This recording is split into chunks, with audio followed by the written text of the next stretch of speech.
Ang House of Representatives ay napolitika na.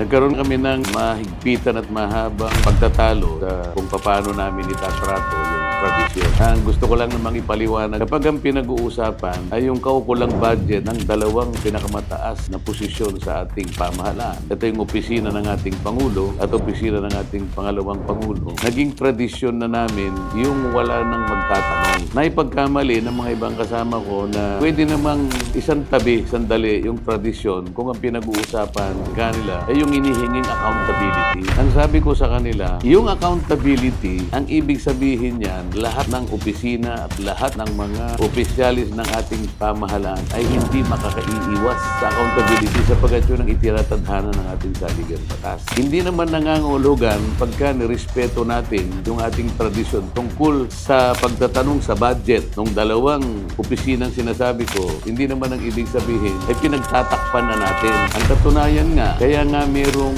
notice of disallowance yung opisina ng pangalawang Pangulo. Ang ibig lamang sabihin nun ay kailangan mag-account siya. Yun lamang ang pinagsasaligan ng tradisyon. So, igagalang mo na huwag nang tanungin, hindi nangangahulugan na pinagtakpan ka namin. Sapagkat mayroong hahabol sa'yo, ito yung Commission on Audit. Para sa agarang aksyon, rektang solusyon, mag-like and subscribe dito sa Rekta kay Marcoleta.